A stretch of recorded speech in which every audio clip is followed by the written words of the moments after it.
লাল emergency লাইটের দপদপানির আর সেই সাথে অবিরত বেজে চলা যান্ত্রিক অ্যালার্মের শব্দে মেহেরের মনে হচ্ছিল তার কানের পর্দা ছিঁড়ে যাবে। চারিদিকের এই বন্ধ সাউন্ড প্রুফ আধুনিক রুমে তার অক্সিজেনের যেন সংকোচ ফুরিয়ে আসছিল। দেয়ালে ধাক্কা দিতে দিতে তার হাতের ফর্সা চামড়া ছিঁড়ে রক্তব্য হয়ে গেছে। এক পর্যায়ে আর কোনো উপায় না পেয়ে সে দরজার গোড়ায় মেঝের উপর হাঁটু মুড়ে বসে পড়ল। দু হাঁটুতে মুখ গুজে সে বাচ্চাদের মতো ফুঁফিয়ে ফুঁফিয়ে কাঁদতে লাগলো। তার মনের ভেতর তখন তীব্র অনুশোচনা। কেন সে আজ কলেজে না থেকে রাজদের বাড়িতে আসতে রাজি হলো, আর কেনই বা সে এই অভিশপ্ত নিষিদ্ধ রুমে পা রাখলো। বাঁচাও আল্লাহ, প্লিজ আমাকে এখান থেকে বের করো।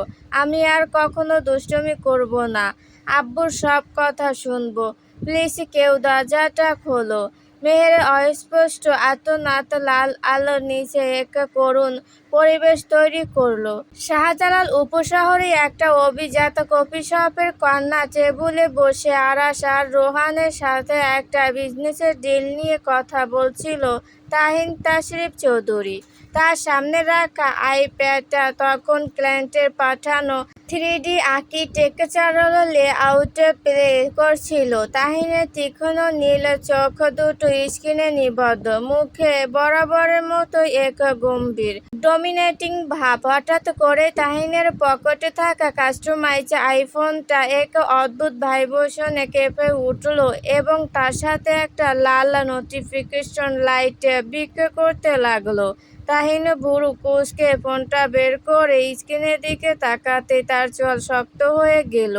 তার তৈরি সেই গোপন ইন্টেলিজেন্ট ফ্ল্যাটের সিকিউরিটি সিস্টেম, যা সম্পূর্ণ তার নিজস্ব কোডিং এবং সার্ভারে চলে, সেখান থেকে লাইভ থ্রেট অ্যালার্ম এসেছে। তাহিন এক ঝটকায় টেবিল ছেড়ে দাঁড়িয়ে পড়ল। তার এই আচমকা পরিবর্তনে আরশ আর রোহান দুজনেই চমকে উঠল। কি হয়েছে তাহিন? Any problem? রোহান কিছুটা চিন্তিত মুখে জিজ্ঞেস করল। তাহিন কোনো উত্তর দিল না। তার চোখ দুটো ক্ষোভে আর তীব্র আক্রোশে ছোট ছোট হয়ে এলো। তার একান্ত ব্যক্তিগত রুমে কেউ অনুমতি ব্যতীত পা রাখার দুঃসাহস করেছে। কে সে? কোনো শত্রু নাকি কোনো হাইটেক চোর? আরশ গাড়ি স্টার্ট করলো। ইমিডিয়েটলি বাড়ি ফিরতে হবে। তাহিনের কণ্ঠস্বর থেকে যেন বরফ ঝরছিল। তার রাগ চড়চড় করে মাথায় উঠে গেল। যেই হোক না কেন, তার সাম্রাজ্যে অনধিকার প্রবেশ করার শাস্তি সে নিজের হাতে দেবে।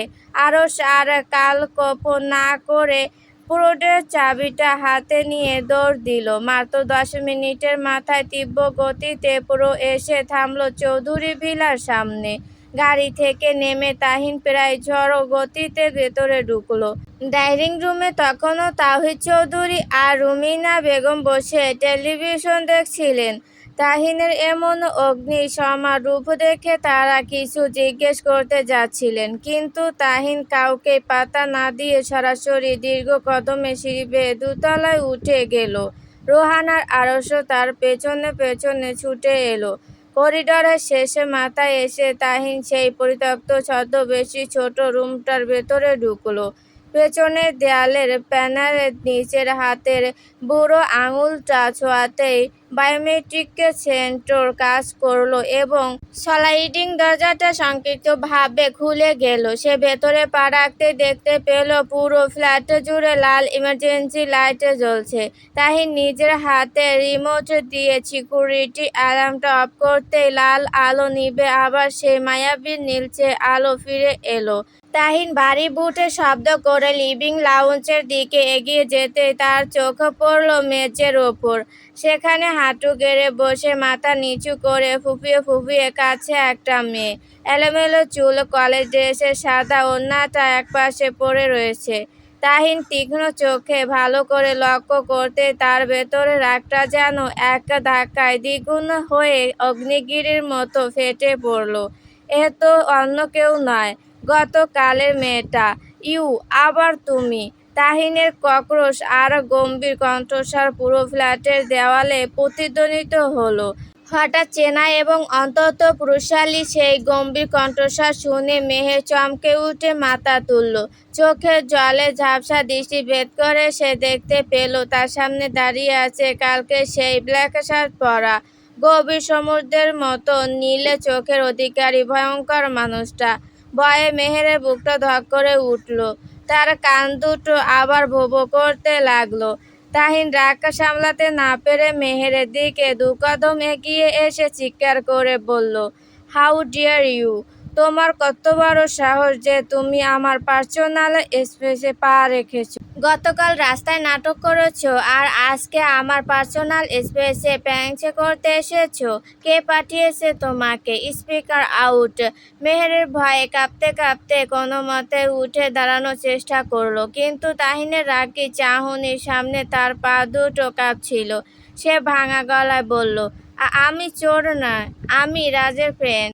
আমি তো জাস্ট লুকোচুরি খেলার সময় ভুল করে। Shut up, just shut up you stupid girl!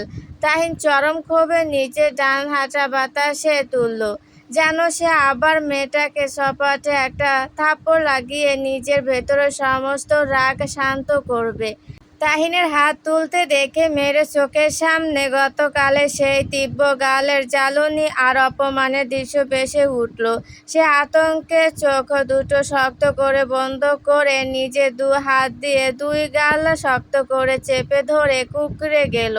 মেহেরকে ওভাবে দু হাত দিয়ে নিজের গাল দুটো আগলে রাখতে দেখে তাহিনের বাতাসে তোলা হাতটা মাঝপথেই থমকে গেল। মেয়েটার ফর্সা নরম গালে এখনো তার দেওয়া 5 আঙুলের হালকা লালচে ছোপ স্পষ্ট দেখা যাচ্ছে। ফোলাটা কমলেও দাগটা মোছেনি। নিজের অজান্তে তাহিনের বুকের ভেতর কেমন যেন একটা শুকনো মোচড় দিয়ে উঠল। তার রাগটা যেন মুহূর্তের জন্য মিলিয়ে গেল। সে নিজের হাতটা নামিয়ে নিয়ে অন্তত বিরক্ত মুখে দু কদম পিছিয়ে গেল। তার অবাধ্য মন আবার সেই বেলি ফুলের হালকা সুবাস আর মেলি ঘ্রাণের মিশনে অবশ্য হতে চাইল, কিন্তু সে নিজেকে কঠোরভাবে সামলে নিল। ঠিক তখনই দরজার বাইরে স্ক্রিনে একটা সিগন্যাল ভেসে উঠল, যা শো করছিল যে বাইরে কেউ এসেছে এবং ভেতরে ঢোকার জন্য নক করছে। তাহিন আর চোখে স্ক্রিনের দিকে তাকিয়ে দেখল বাহিরে রোহান সহ রাজ আর মেহেরের বান্ধবীরা দাঁড়িয়ে আছে। দরজা খুলে দেওয়া ঠিক আগের মুহূর্তে তাহিন মেহেরের দিকে আবারও ফিরে তাকালো। তার চোখ মেহেরের শরীরের দিকে যেতে সে চরম বিরক্তিতে দাঁত কিরমির করে কড়া গলায় বলে উঠল, স্টুপিড! ওড়না ঠিক করো! তাহিনের এই হঠাৎ ধমকে মেহেরের চমকে উঠে নিচের দিকে তাকালো। অনেকক্ষণ ধরে কান্নাকাটি করা, দৌড়াদৌড়ি আর দেয়ালে ধাক্কাধাক্কির দরুন তার কলেজ ড্রেসের উপরে ওড়নাটা সম্পূর্ণ এলোমেলো হয়ে একপাশে ঝুলে ছিল। তা অন্তত দৃষ্টিকটু লাগছিল। মেহের লজ্জা আর সংকোচ আর এক মুহূর্ত কালক্ষেপ না করে দ্রুত নিজের ওড়নাটা টেনে টুনে ঠিক করলো এবং লজ্জায় লাল হয়ে ওড়নাটা টেনে মাথার ওপর সুন্দর করে ঘোমটা দিয়ে দিল। মেহেরকে মাথায় ওড়না দেওয়া অবস্থায় দেখে তাহিনের চোখের মণি দুটো এক সেকেন্ডের জন্য থির হয়ে গেল। তবে সে মুখ ফিরিয়ে দরজার লকটা খুলে দিল। দরজা খুলতেই একে একে রোহান, আরশ এবং তাদের পেছনে পেছনে হাঁপাতে হাঁপাতে রাজ, রাইসা আর নিশি এসে উপস্থিত হলো। ভেতরে মেহেরের এই করুণ অবস্থা দেখে রাজের চোখ কপালে উঠল। ততক্ষণে মেহেরকে অক্ষত কিন্তু কাঁপতে থাকা অবস্থায় দেখে রাইসা আর নিশি একে ছুটে গিয়ে তাকে জড়িয়ে ধরল। রাজ হতবাক হয়ে বলল, তাহিন ভাইয়া, মেহুকে কিছু বলো না, ও আমার ফ্রেন্ড, ওর কোনো ভুল নেই ভাইয়া। ও হয়তো ভুল করে না বুঝে এই রুমের সিক্রেট ডোরটা দিয়ে ভেতরে ঢুকে পড়েছে। ও জানতো না এটা তোমার রুম। প্লিজ ভাইয়া, এবারের মতো মাফ করে দাও। রাজ খুব ভালো করে জানতো তাহিন তাশরিফ চৌধুরী কতটা রাগী আর কতটা বিপজ্জনক হতে পারে। তাহিন রাজের দিকে একবার তাচ্ছিল্য দৃষ্টিতে তাকিয়ে মেহেরের দিকে আঙুল নির্দেশ করে বরফ শীতল কণ্ঠে বলল, এই মেয়েকে এগেন যেন আমার চোখের সামনে না দেখি। নেক্সট টাইম যদি একে আমার সীমানায় দেখি, তবে এর পরিণতি কতটা ভয়াবহ হবে তা তোমরা কল্পনা করতে পারবে না। Get out from here, all of you. তাহিনের এমন কক্রোশ আর অপমানজনক কথা শুনে রাজ আর এক সেকেন্ডও সেখানে দাঁড়ালো না। সে দ্রুত মেহের, নিশি আর রাইসাকে সাথে নিয়ে প্রায় দৌড়ে সেই গোপন প্লট থেকে বের হয়ে নিচে চলে এলো। চৌধুরী বিলা সদর দরজা পার হয়ে বাগানের এক কোণে বসে মেহের, নিশি আর রাইসা বড় বড় করে শ্বাস নিতে লাগলো। মেহেরের চোখ দিয়ে তখনও জল গড়াচ্ছিল, তবে সবার মনেই তখন এক বিশাল বিষণ্ণ আর ধাক্কা কাজ করছিল। নিশি আর রাইসা অবাক হয়ে রাজের দিকে তাকিয়ে বলল, রাজ, ওই অচেনা খিটখিটে অহংকারী ছেলেটা তোর ভাই হয়? রাজ নিজের কপাল চেপে ধরে একটা দীর্ঘশ্বাস ফেলে মেহেরের কাঁধে হাত রেখে সান্ত্বনা দিতে দিতে বলল, রাগ করিস না মেহু, প্লিজ, মন খারাপ করিস না। তাহিন ভাইয়া আসলে এমনই, ও একটু বেশি রুখো আর জেদি। ঠিক তখনই নিশির মাথায় কালকের পুরো ঘটনাটা বিদ্যুৎ বেগে খেলে গেল। সে চোখ বড় বড় করে চিৎকার করে রাজের হাত ধরে বলে উঠল, আরে রাজ, কালকের ওই ব্ল্যাক শার্ট পরা পোডো গাড়ি ছেলেটা যে মেহুকে রাস্তায় থাপ্পড় মেরেছিল, সেই তোর এই তাহিন ভাই? কি? নিশির এই কথা শোনা মাত্রই রাজের পায়ের তলা থেকে যেন মাটি সরে গেল। সে সম্পূর্ণ হতভম্ব এবং স্তব্ধ হয়ে গেল। তার মুখ হা হয়ে গেল, চোখের মণি দুটো কৌটো থেকে বের হওয়ার উপক্রম হলো। সে চরম হতবাক হয়ে বলল, তাহিন ভাইয়া, আই মিন, তোরা কালকে তাহিন ভাইয়ার ওপর ডেয়ার পূরণ করতে গিয়েছিলি? ওরে আল্লাহ, দুনিয়ায় আর কোনো মানুষ পাস নাই তোরা ফালতু ডেয়ার পূরণ করার জন্য? বেঁচে বেঁচে আমার এই এক ফোঁটা দয়া মায়াহীন বলমেজাজে আর অহংকারী ভাইটাকেই পেলি? রাজ নিজের মাথা হাত দিয়ে মেহেরের দিকে তাকিয়ে বলল, মেহু, তুই জাস্ট চিন্তা কর তোর ভাগ্য কতটা ভালো। তাহিন ভাইয়া তোকে মাত্র 2টা থাপ্পড় দিয়েই ছেড়ে দিয়েছে। না হলে তাহিন ভাইয়া আসলে কি জিনিস তা তুই হাড়ে হাড়ে টের পেতি। তিনি নিজের স্বার্থের ক্ষেত্রে কাউকে কোনোদিন এক চুল ছাড় দেয় না। নিশি আর রাইসা ভুরু কুঁচকে বলল, তাই নাকি? তোর ভাই কি এতটাই ভয়ঙ্কর? রাজ একটা শুকনো ঢোক গিলে পেছনে চৌধুরী বিলার দিকে তাকিয়ে নিচু স্বরে বলতে লাগলো, ভাইয়া মনের দিক থেকে অনেক ভালো, কিন্তু ওনার কথার অবাধ্য হলে বা ওনার পার্সোনাল জিনিসে হাত দিলে ওনার কোনো জ্ঞান থাকে না।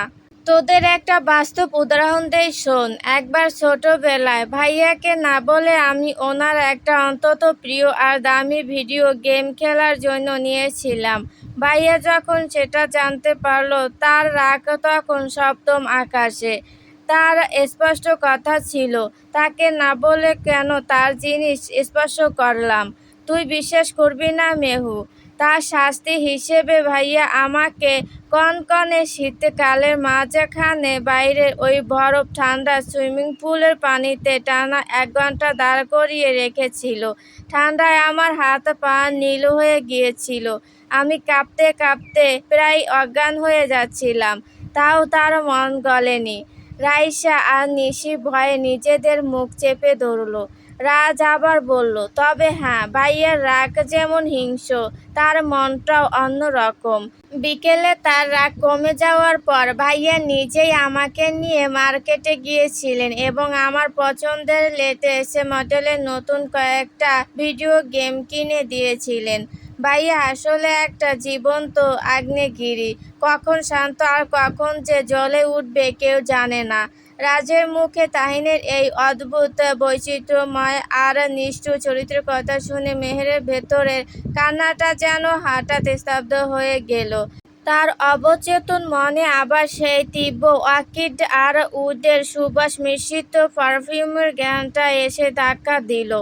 একটা মানুষ এতটা নিষ্ঠুর কিভাবে হতে পারে, আবার পরক্ষণে কিভাবে এতটা নমনীয় হতে পারে? মেহের মাথায় দেওয়া ওড়নাটা আরও একটু টেনে নিজের গালের সেই আঙুলের দাগটা স্পর্শ করল। সে মনে মনে বিড়বিড় করে বলল, তাহিন তাশরিফ চৌধুরী নামক এই জীবন্ত আগ্নেয়গিরি থেকে সে যতটা সম্ভব দূরে থাকবে ততটাই তার জন্য মঙ্গল।